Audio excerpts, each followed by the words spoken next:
பயங்கரவாத தடை சட்டம் முற்று முழுதாக இந்த நாட்டில் பாதிக்கப்பட்டது ஈழத்தமிழர்கள் தான்.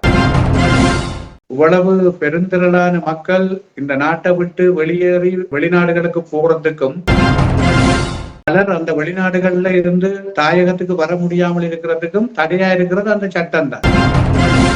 புலம்பெயர்ந்த தேசத்தில் இருக்கிற தமிழ் சிங்கள மக்களும் ஒரு நல்லெண்ணத்துடன் தான் அவர்களை இப்பவும் பார்த்து கொண்டிருக்கிறார்கள். தென்னிலங்கையில் ஆட்சி மாற்றம் என்பது தமிழ் மக்களை பொறுத்தவரையில் ஆள் மாற்றம் என்பது இன்று நேற்று அல்ல. 1948ஆம் ஆண்டிலிருந்து அதான் நடந்து கொண்டிருக்கு. தடை செய்யப்பட்ட அமைப்பின் நினைவு நிகழ்வுகளோ அது தொடர்பான அடையாளங்களோ அவர்களுடைய எச்சங்களோ தொடர்புபட்ட அமைப்புகளையோ யார் தொடர்பு கொள்ளுகிறார்களோ அதை செய்கிறார்களோ உடனடியாக அவர்கள் பயங்கரவாத தடுச்சத்தில் அரஸ்ட் பண்ணப்படுவேணும். அவர்களை நீதிமன்றத்துக்கு முற்படுத்தி அவர்களுக்கு 15 வருட கடூழிய சிறை தண்டனை எடுத்துக் கொடுக்கிறதோட இலங்கை காசுக்கு 1.5 கோடி ரூபாய் நஷ்டஈடும் கட்ட வேண்டும் என்ற வகையில தான் அந்த சட்டம் சொல்லு. கூடுதலா இந்த வெளிநாட்டில் இருக்கிற அன்றகுமார அரசாங்கத்தை தீவிரமாக ஆதரிக்கிறார்கள். கொஞ்சம் இதை பொறுமையா நீங்க யோசிங்க இந்த விஷயத்தை. நாங்கள் எங்கட மண்ணுக்காக 30 வருஷம் தொடர்ச்சியாக போராடி அந்த போராட்டத்தின் அறுவடை தான் இவ்வளவுக்கு நாங்கள் வெளிநாடுகள்ல பலமா இருக்கிறோம். வெளிநாடுகள்ல இருந்து பலமான ஒரு அரசியலை நாங்க செய்கிறோம். அந்த செயல்பாட்டை தாயகத்துல முற்றா நசுக்கிறது என்று சொன்னால் அண்மை காலங்கள்ல நினைவேந்தல்கள் செய்ய விட்டதை விட்டு நாங்கள் பெரிசாக நாங்கள் புகழாரங்கள் கொடுத்தோம். அந்த புகழாரத்துக்கு பின்னால் எப்படி ஒரு சட்டம் கொண்டு வரப்படுதுன்றதை எல்லாரும் சிந்திக்க வேண்டும். இப்ப எங்களை போல ஆக்கள் இப்படியான வாய்ஸ் கொடுக்கறது எல்லாமே எதிர்காலத்துல பயங்கரவாதமா தான் பார்க்கப்படும்.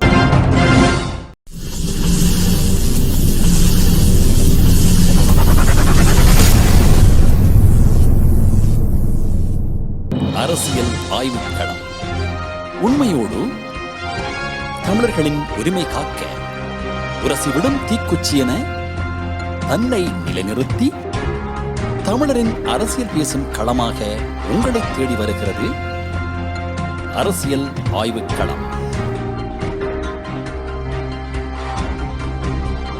அரசியல் ஆய்வுக்களம். அன்பான உறவுகளுக்கு வணக்கம். நீங்கள் பார்த்துக் கொண்டிருப்பது எஸ்டிஎஸ் தமிழ் தொலைக்காட்சி. எஸ்டிஎஸ் தமிழ் தொலைக்காட்சியில் வார வாரம் இடம்பெறுகின்ற அரசியல் ஆய்வுக்களத்தோடு இணைந்திருக்கின்றோம்.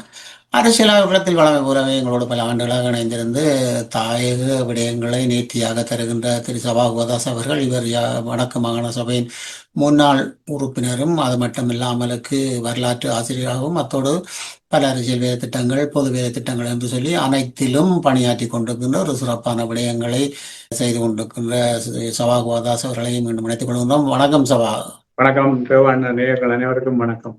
நல்லது நல்லது. மீண்டும் ஒரு முறை இணைந்திருக்கின்றோம். நாங்கள் வளமையாக அரசியல் ஆய்வுக்களத்தில் நீங்கள் கொண்டு வருகின்ற சென்ற வாரத்துக்கான தொகுப்போடு நாங்கள் இணைந்து கொள்வோம். தற்போது ஸ்ரீலங்காவை பொறுத்தவரையில் தென்னிலங்கையில் குறிப்பாக இந்த புதிய பாடத்திட்டம் ஒன்று கொண்டு வரப்படுவது தொடர்பாக அதில் தரம் 6 மாணவர்களினுடைய ஆங்கில பாட புத்தகத்தில் ஓரின சேர்க்கையாளர் சம்பந்த விடயம் கொடுக்கப்பட்டது தொடர்பான ஒரு பிரச்சனை மேலெழுகின்ற நேரத்தில் கல்வி அமைச்சரும் இந்த நாட்டின் பிரதமருமான கருணி அமரசூரி அவர்களுக்கு எதிராக ஒரு பிரேரணை ஒன்று பாராளுமன்றத்தில் கொண்டு வரப்பட இருக்கிறது. அதே நேரம் கடந்த வாரம் கைது செய்யப்பட்ட முன்னாள் அமைச்சர் டாக்டர் தேவானந்தா அவர்கள் கம்பகா நீதிமன்றத்தில் பிணை வழங்கப்பட்டு வெளியில் வந்திருக்கின்றார். அதே நேரம் தென்னிலங்கையை பொறுத்தவரையில் அரசியல் ரீதியாக பல்வேறு மாறுபட்ட நிலைமைகள் தென்னிலங்கை அரசியல் சூழலில் ஆளும் அரசாங்கத்துக்கு எதிராக பல்வேறு இடங்களிலும் கருத்துக்கள் வெளியிடப்பட்டு கொண்டிருப்பதையும் அதே நேரம் தொழிற்சங்க ரீதியான போராட்டங்கள் மேலெழும்புவதை தடுப்புவதற்கு அரசாங்கம் தொடர்ந்தும் அவசர கால சட்டத்தை நடைமுறையில் வைத்துக் கொண்டிருக்க விரும்புவதாகவும் அதே நேரம் சில முக்கியமான விடயங்களை அதாவது எரிபொருள் விநியோகம், சுகாதாரம், கல்வி மற்றும் போக்குவரத்து போன்ற விடயங்களை அரசாங்கம் அந்த தொழிற்சங்கங்கள் போராட்டங்களில் ஈடுபடுவதை தவிர்த்துக் கொள்வதற்காக அவை எல்லாவற்றையும் அத்தியாவசிய சேவையாக பிரகடனப்படுத்தி இருக்கிறது.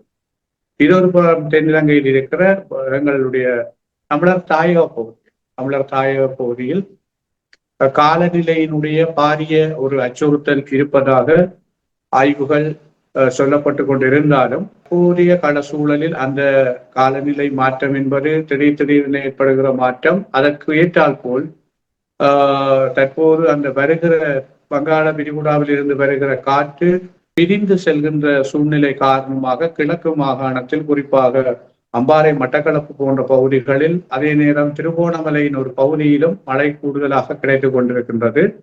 அதே நேரம் யாழ்ப்பாணம் உள்ளிட்ட வட பகுதியில் பலமான காற்றும் மழை வருவதற்கான சகல சூழ்நிலைகளுமாகத்தான் காணப்பட்டு கொண்டிருக்கிறது. பெரும்பாலும் மழை வருவதற்கான சூழ்நிலைகள் எல்லாமே மிக கூடுதலாக இருக்கிறது.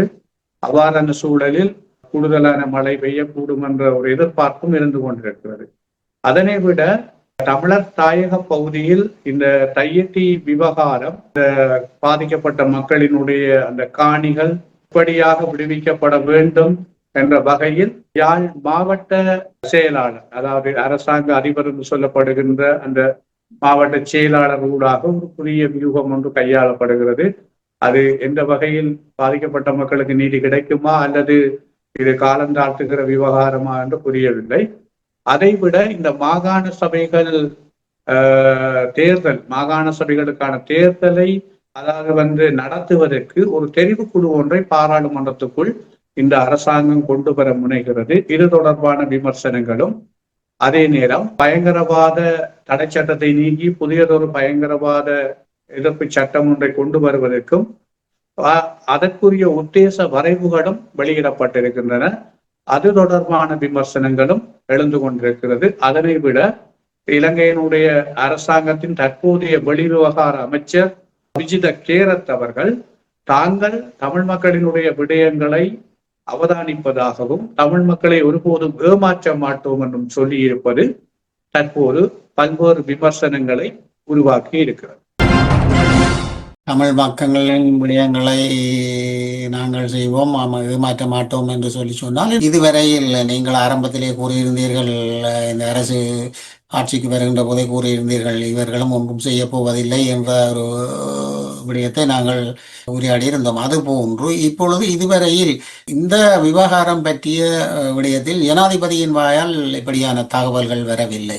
அப்படி இருக்கின்ற பொழுது இப்படியான துணை அமைச்சர்மார் அல்லது வெளிவிவகார அமைச்சர்மார் என்று சொல்லி இவர்களுடைய அறிக்கை இது ஒரு சான்றிதழாக நாங்கள் ஏற்றுக்கொள்ள முடியாதானே உண்மையின்படி?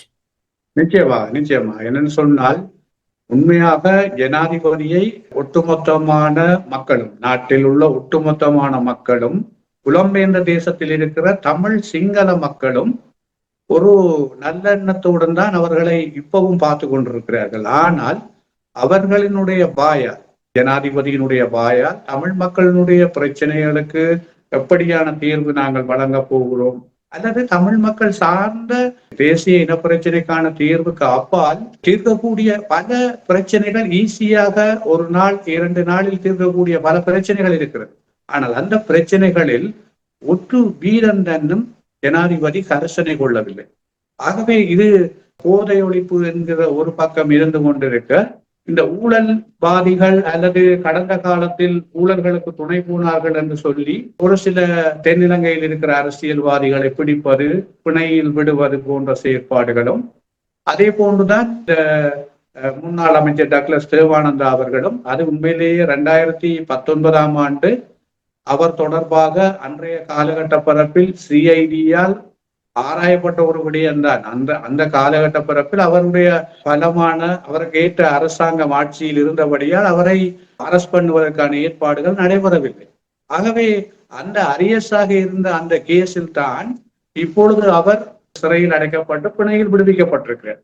ஆகவே இந்த சின்ன சின்ன விஷயங்களை செய்து கொண்டு தாங்கள் ஏதோ செய்வது போல காட்டிக்கொள்கின்ற ஒரு மாயையைத்தான் மக்களுக்கு கொடுத்து கொண்டிருக்கிறார்களே ஒழிய, உண்மையிலே நீண்ட காலம் வேரூன்றி போயிருக்கிற அல்லது கடந்த கால ஆட்சியாளர்களினால் தமிழ் மக்களுக்கு இழைக்கப்பட்ட அநியாயங்கள், அக்கிரமங்கள் எல்லாவற்றுக்கும் ஒரு யதார்த்தபூர்வமான நீதியான உண்மையிலே ஆட்சியில் ஏறி இருக்கிற அறம் நிறைந்த ஒரு ஆட்சி என்று சொன்னால் அந்த பிரச்சனைகளில் கரிசனை கொண்டிருக்க வேண்டும். 1.5 வருடங்கள் கடந்து கொண்டிருக்கிறது, எந்த மாற்றங்களும் இல்லை. எஸ்டிஎஸ் தொலைக்காட்சியில் நான் தொடர்ந்து சொல்கின்ற விடயம் இதுதான். அதாவது இலங்கையில் ஆட்சி மாற்றம் என்பது தமிழ் மக்களை பொறுத்தவரையில் ஆள் மாற்றம் என்பது இன்று நேற்று அல்ல. 1948ஆம் ஆண்டிலிருந்து அதான் நடந்து கொண்டிருக்கு.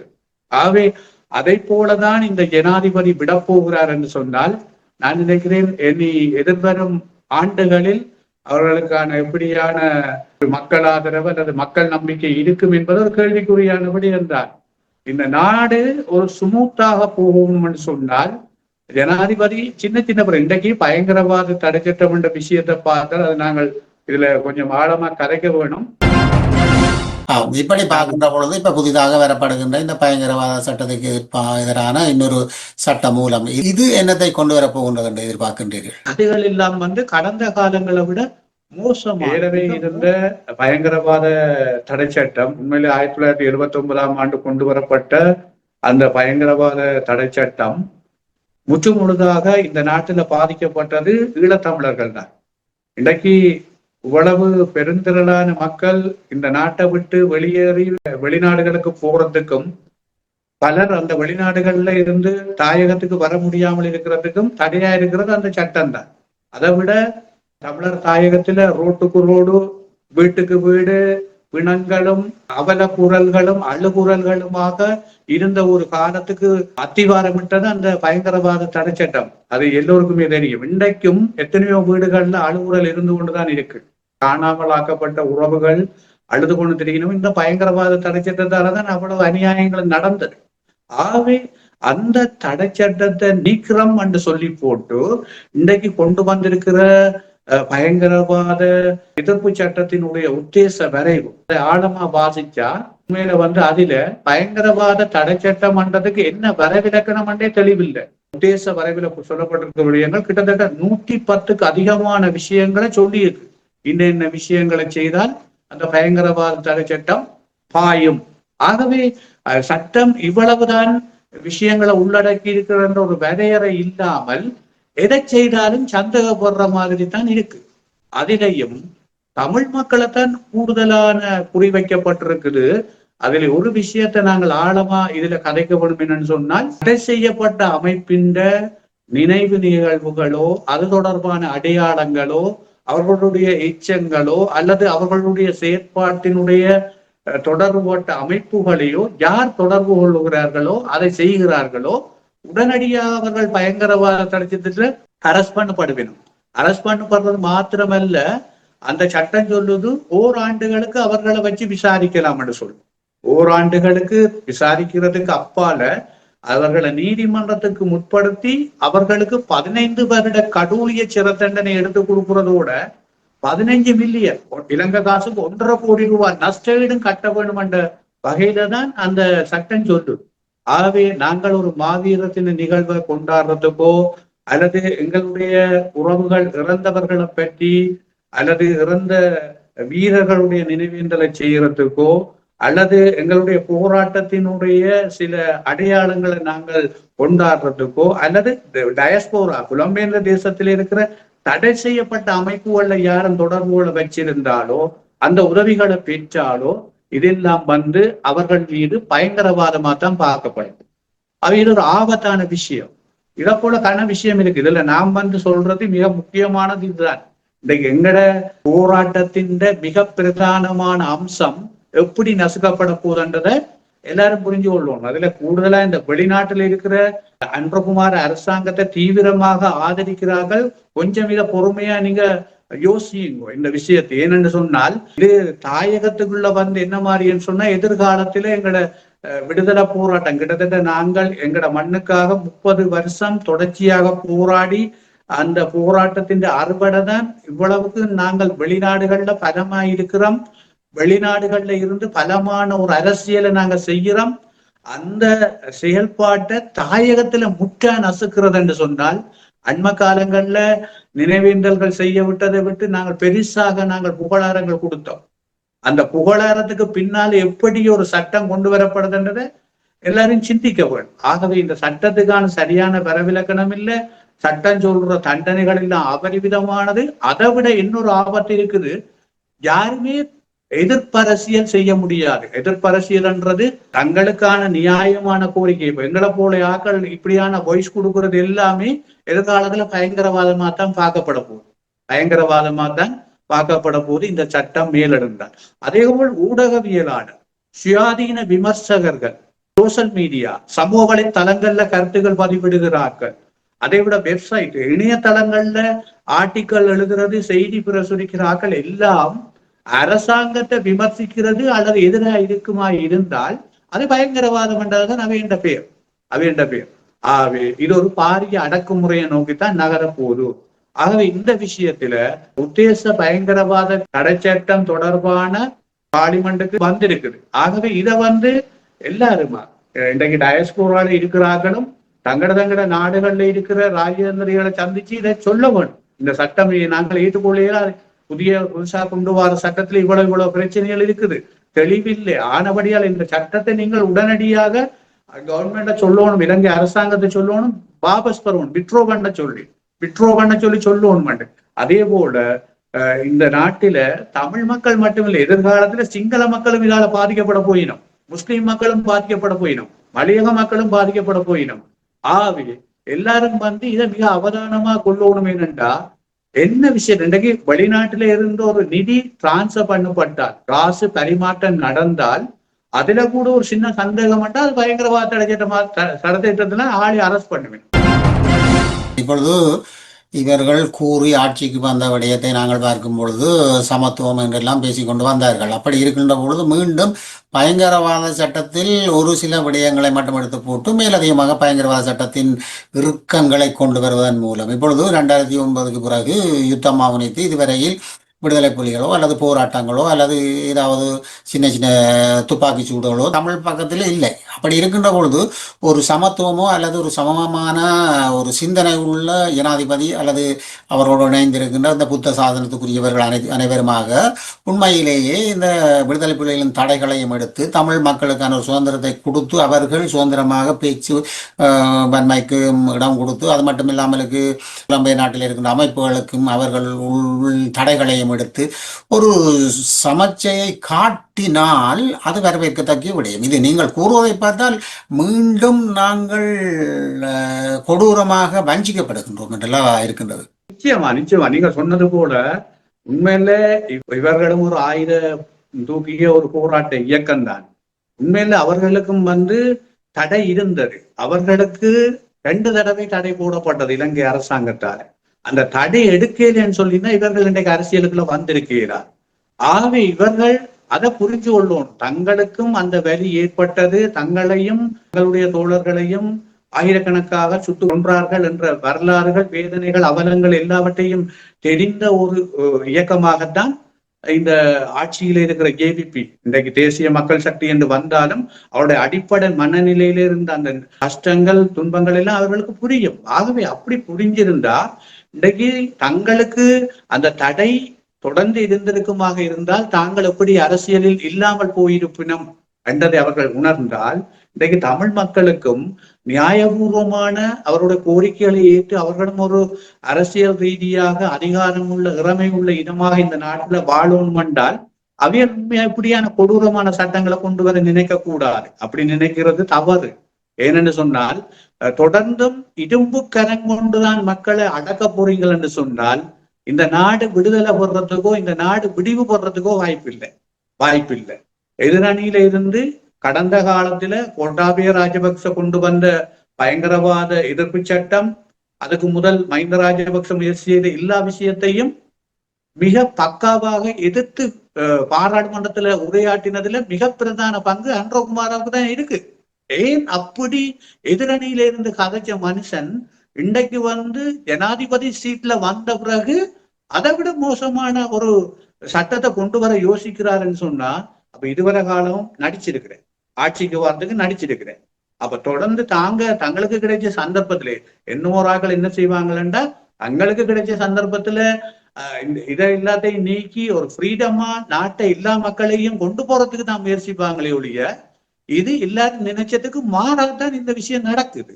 இந்த விஷயம் இல்லை, எல்லா விஷயமும் அப்படித்தான் நடக்கு. நாங்கள் பார்க்க போவமாக இருந்தால் ஐநாவுக்கு இவர்கள் கொடுத்த வாக்குறுதிகள் என்ன ஆக போகின்றது? அவர்கள் இறுக்கமாக கடைசி அமர்விலே சொல்லப்பட்டது ஊடக சுதந்திரம் வேண்டும், மக்களுக்கான தீர்வு வேண்டும் என பல கோரிக்கைகள் ஐநாவால் வழங்கப்பட்டது. அப்படி இருக்கின்ற பொழுது மீண்டும் இவர்கள் இப்படியான செயல்களை செயல்பட்டுக் கொண்டிருக்கின்ற பொழுது இதனால் வரக்கூடிய விளைவு அரசாங்கத்துக்கு தானே வரப்போகின்றது. ஏன் இவர்கள் இதை சிந்திக்கின்றார்கள்? இல்லை, இதில் ஒரு உள்நோக்கம் இருக்குன்னு சொன்னால் அவர்களுக்கு தெரியும் இருக்கிற சட்டத்தை விட மோசமா கொண்டு வந்தா எதிர்ப்பு கூடும். அப்ப அந்த எதிர்ப்போட அதை காலத்தை இழுத்து கொண்டு போயிடலாம். அதை நிறைவேற்ற விட்டாலும் காலத்தை இழுத்து அடிச்சு கொண்டு போய் பழைய சட்டத்தை அப்படியே வச்சு கொண்டு இருக்கலாம்ன்றதான் அவன் நிலப்பாடு. அது உள்நோக்கம். அதுதான் ஆழமாக சிந்தித்தால் கடந்த கால அரசுகளின் அதே முகம்தான், எந்த மாற்றமும் இல்லை. எங்கட தமிழர் விவகாரத்துல இதுல எந்த மாற்றமும் இல்லை. ஆகவே இந்த நிலப்பாட்டுல ஜனாதிபதியை பொறுத்தவரையில இப்பவும் அவருக்கு காலம் இருக்குது. அவர் இந்த விஷயத்த மீள் பரிசீலனை செய்யணும். நான் அதைத்தான் சொல்றேன். நான் தொடர்ந்து STSல சொல்றது, எங்களுக்கு ஆட்சி மாற்றம் வேண்டாம், எங்களுக்கு ஆள் மாறிக்கொண்டிருக்க வேண்டியது இருக்கிற பிரச்சனையை சோர்ட் அவுட் பண்ணுங்க, பிரச்சனையை முடிச்சு வையுங்க ஐயா, பிரச்சனையை முடிச்சு வையுங்க. உங்களை நாங்க இருகரம் கூப்பி கேட்கிறோம். அதாவது ஆடை மாத்தி கொண்டிருக்கிற வேலை எங்களுக்கு சரி வராது. மாத்தி பார்த்தாச்சு, எத்தனை வாக்களை பார்த்துட்டோம், அந்த கதிரையில ஏற்றி பார்த்தாச்சு. ஆனபடியால இனி எங்களுக்கு ஆள் மாத்துற வேலையை நாங்க யோசிக்கல. கனவேர் நினைக்கணும் என்னன்னு சொன்னா STSல ஏனைய ஊடகங்கள்ல நாங்க கொஞ்சம் ஆழமா கதைச்சா இந்த அரசாங்கத்தை வீட்டுக்கு அனுப்புவோம்னு நாங்க யோசிக்கிறோம். ஒரு காலம் அப்படி இல்லை. எங்களுக்கு இந்த அரசாங்கம் தான் இப்ப இருக்க வேணும். அதை நான் இதுல 100% சொல்றேன். இந்த அரசாங்கம் இருக்க வேணும். ஏனென்றா கடந்த கால ஆட்சியாளர்கள் எல்லாரையும் பற்றி எங்களுக்கு தெரியும். அவைக்கு புதுசா வந்திருக்கிற ஒரு ஆட்சியாளர் இவர் என்ன செய்ய வேணும்? எங்களுக்கு செய்யக்கூடியதை செய்யலையே, அதே இருக்க பிரச்சனை. உதாரணத்துக்கு ஆனந்த சுதாகரன் பிள்ளைகளை பராமரிக்கிற எஞ்சி இருந்த ஆனந்த சுதாகரன் தாயாரும் செத்துட்டான். ஆகவே இப்ப அந்த புள்ளிகள் அனாதையா தான் நிக்குது.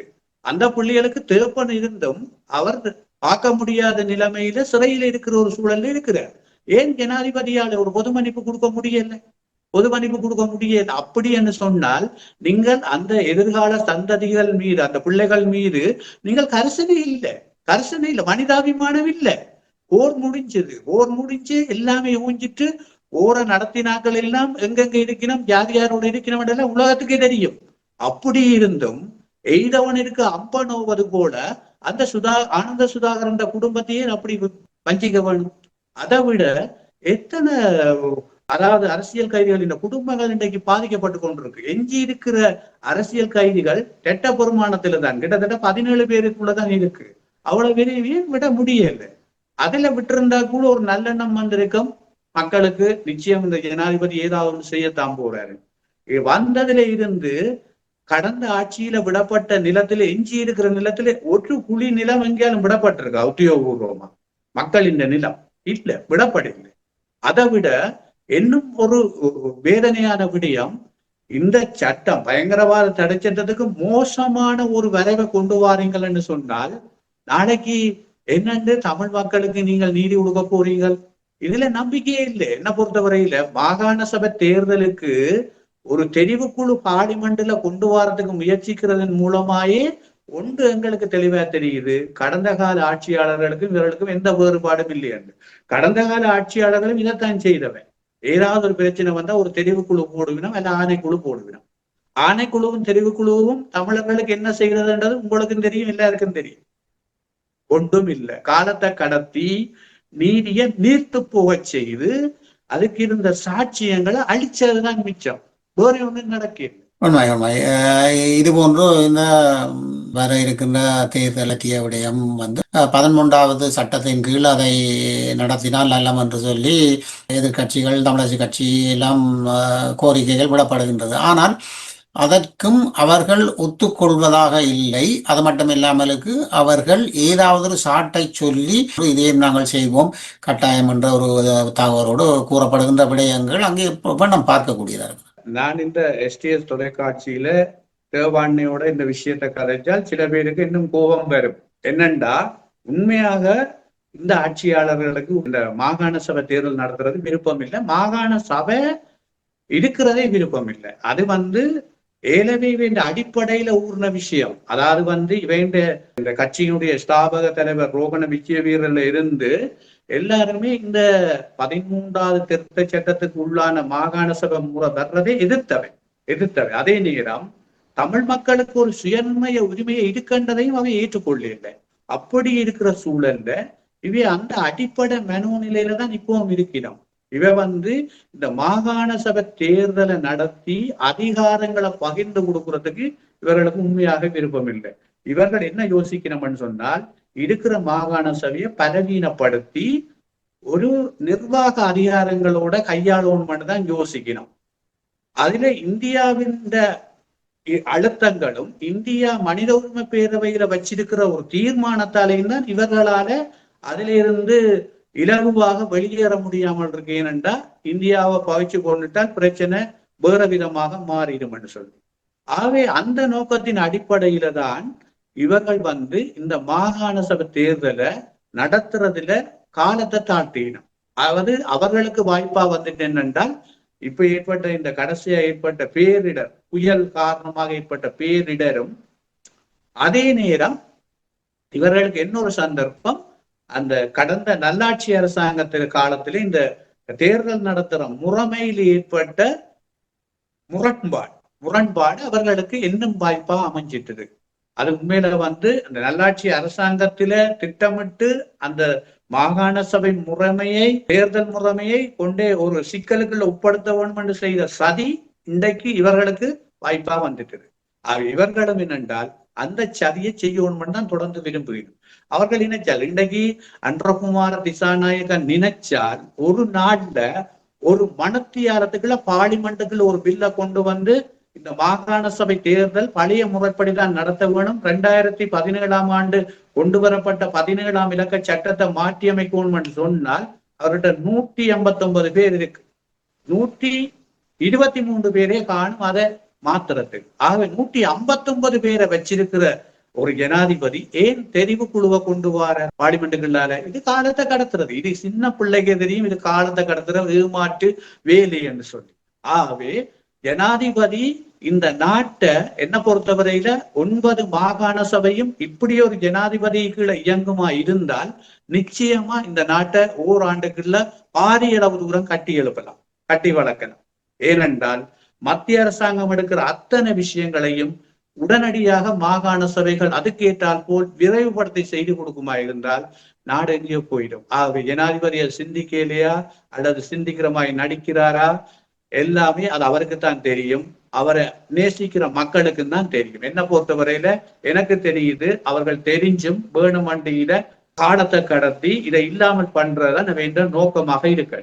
உண்மை. நாங்கள் பொறுத்திருந்து விழித்திருந்து கூட பார்த்து முடிந்தது. இன்னும் என்ன நடக்க போகின்றது என்பதை இன்னும் காத்திருந்தான் பார்க்க வேண்டும். ஏனென்று சொன்னால் புலம்பெயர் நாடுகளில் இருக்கின்ற அமைப்புகளும் மௌனமாக இருக்கின்றார்கள். இல்லை, நீங்கள் கூறியது போல முதல் ஏதாவது ஒரு முடிவை இந்த ஜனாதிபதி கூறிய வாக்குறுதியின் மூலம் செயற்படுத்துவார் என்று அமைதியாக இருக்கின்றார்கள். அப்படி இருக்கின்ற அமைதி என்பது இது இப்படி அமர்ந்து போவார்கள் தமிழர்கள் என்றதுக்கும் அர்த்தமல்ல. அது உண்மையிலேயே புலம்பெயர் நாடுகளிலும் சரி எங்கும் சரி மீண்டும் ஒரு எழுச்சி பொங்குவதற்கான வழிகளும் இருக்கின்றது. அந்த வழிகளை தவிர்த்து ஜனாதிபதி கூறியது போல வாக்குறுதிகளை நிறைவேற்றுவாராக இருந்தால் இந்த நாடு ஒரு சிறப்பான நாடாகவும் ஒரு செழிப்பான நாடாகவும் இருப்பதற்கான சந்தர்ப்பங்கள் இருக்கின்றது. அதை அவர்கள்லாம் சிந்திக்க வேண்டும், இந்த ஆட்சியாளர்கள் என்பதுதான். மீண்டும் முரண்பாட்டுக்குள் வரப்போகின்றோமா அல்லது நாங்கள் கூறிய விடயங்களை சாத்தியக்கூறு ஆக்குவோமா என்ற இந்த அரசு யோசிக்க வேண்டும் என்பதுதான் முக்கியமான விடயம். இதில் தமிழ் மக்களும் தமிழ் அரசியல்வாதிகளும் முக்கியமாக ஒரு நிரந்தரமான முடிவோடு யோசிக்க வேண்டும். நீங்கள் கூறியது போலவே புலம்பெயர் நாடுகள் இருக்கின்றவர்கள் இந்த ஜனாதிபதி சிறந்தவர் என்ற அந்த கோணத்திலும் இருந்து அவர்கள் தாங்கள் சிந்திக்க வேண்டிய நிலைப்பாட்டையும் நீங்கள் கூறியிருக்கின்றீர்கள். அப்படியாகவே இருக்கின்ற இந்த அரசியல் களத்தில் இன்று இன்றைய சிறப்பான அரசியல் களத்தில் வளமை போலவே எங்களோடு பல ஆண்டுகளாக இணைந்திருந்து தாயக விடயங்களை நேர்த்தியாக தருகின்ற திரு சபாகோதாஸ் அவர்கள், இவர் வடக்கு மாகாண சபையின் முன்னாள் உறுப்பினரும் அது மட்டுமில்லாமலுக்கு வரலாற்று ஆசிரியராகவும் அத்தோடு பல அரசியல் வேலை திட்டங்கள், பொது வேலை திட்டங்கள் என்று சொல்லி அனைத்திலும் பணியாற்றி கொண்டிருக்கின்ற ஒரு சிறப்பான விடயங்களை செய்து கொண்டிருக்கின்ற சவாகோதாஸ் இணைந்து கொண்டிருந்து ஆக்கபூர்வமான பல விடயங்களை விழிப்புணர்வாக பேசியிருக்கின்றீர்கள். இந்த விழிப்புணர்வாக பேசிய விடயங்களை எங்களுடைய மக்கள் எடுத்துக்கொள்ள வேண்டும் என்பதுதான் முக்கியமான விடயம். இதற்கான விடயங்களை நீங்கள் கூறியது போலவே இந்த வரப்போகின்ற சட்டத்தை பற்றிய விடயங்கள் இங்கே புலம்பெயர் நாடுகளில் இருக்கின்றவர்கள் நிச்சயமாக அதற்கான இடங்களுக்கு அறிவித்து அதற்கான முன்னோடித்தனமான விடயங்களை செய்ய வேண்டும் என்றும் கேட்டுக்கொண்டு இன்றைய அரசியல் ஆய்வுகளத்தில் கலந்து சிறப்பித்தமைக்கு நன்றி சவாகோதாஸ் அவர்களே. நன்றி தேவண்ணா. நல்ல உறவுகளை இதுவரை நீங்கள் பார்த்தது அரசியல் ஆய்வுக்களத்தில் சவாகோதாஸ் அவர்கள் பல வருடங்களாக இணைந்திருந்து எங்களுடைய மக்களுக்கு என்ன தேவை, அதன் மூலம் என்ன நன்மைகளை பெற்றுக்கொள்ள முடியும், அதனால் நாங்கள் எப்படி விழிப்புணர்வாக இருக்க வேண்டும் என்று பொதுவான நோக்கோடு பல விடயங்களை எங்களோடும் பகிர்ந்து கொண்டிருக்கின்ற இந்த எஸ்டிஎஸ் தமிழ் மூலம் அரசியல் ஆய்வுக்களத்தில் அதை நீங்களும் சிந்திக்க வேண்டும் என்பதை இந்த வழியில் கேட்டுக்கொண்டு அடுத்த அரசியல் ஆய்வுக்களத்தில் சந்திப்போம். அதுவரை உங்களிடமிருந்து விடைபெறுகிறோம். நன்றி, வணக்கம்.